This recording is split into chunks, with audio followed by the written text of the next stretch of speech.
Well, obviously we can't play cornhole like this, so we need to get some side pieces to go with it. As you can see, here's a completed set, or board.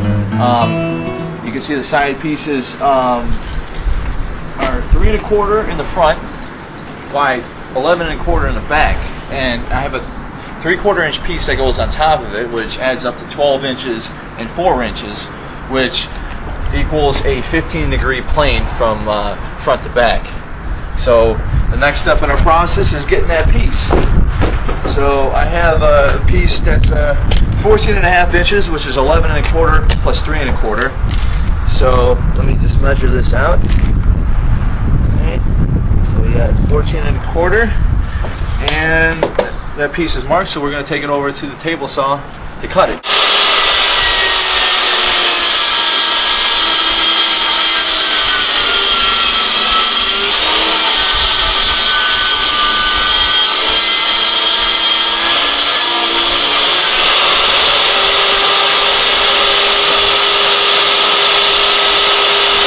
The trickiest part of the whole process. Remember, I mentioned we need 11 1/4, so we have our 11 1/4 piece, and right here we have our 3 1/4.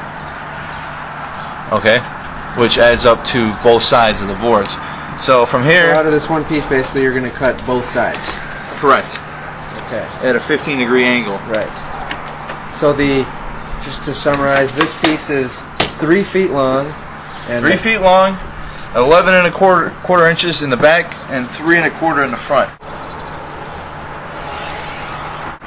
Alright, so now we've reached the point where we've just cut off our 3 foot by 14 1/2 inch piece, and I've drawn my line already, which separates 11 1/4 by 3 1/4, and then 3 1/4 by 11 1/4, which will split the piece perfectly in half.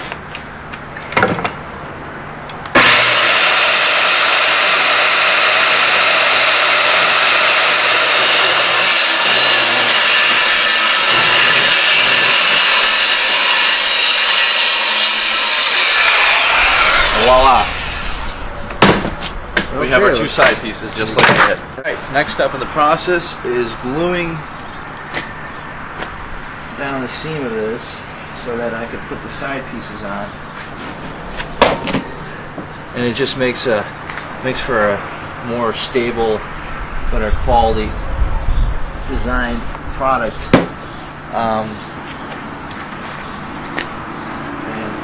Put this on. You want to make sure that you cut the pieces perfectly so that it lines both the back and the front.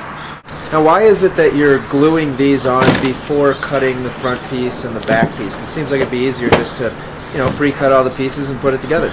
Yeah, normally you would think that, but no piece of wood is perfectly straight. As nice as this piece of wood looks, it is not perfectly straight, and therefore the pieces that go in between aren't always going to be the same from board to board. They vary from board to board, and you need to take that into account. So each one needs to be cut accordingly. That makes sense. So gluing on the other side now? Yes, gluing on the other side. Like this piece, for instance, right here is slightly bowed. You can see the slight edge right here. So if I move this over, this middle part, which bows out this way, is going to basically come out a little bit past this. So what I do is I nail in the back piece and the front, and then I kind of, as I'm going along, I manipulate the board so that it's flush along this edge of the top piece. Okay, that makes sense. Yeah. And hence these are the kinds of imperfections you were talking about earlier. Exactly. Okay, great. So next step is nailing it down. Correct. Like I said earlier, the piece is 24 inches wide, so ideally 3 1/4 plus 3 1/4 is 1.5 inches. Subtracted from 24 is 22 1/2. But as you can see right here, it is just a smidgen underneath that. It's actually at, let me get the camera in there, 22 7/16, which is, once you break it down and you're piecing everything together, it makes a huge difference. So the next step in the process is to nail it in. Alright, let me follow you under the board. So my edges are flush here, so I'm going to put in my first nail, and then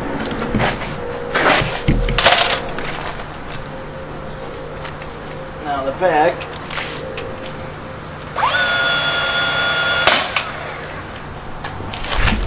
Now I'm going to rotate the board around.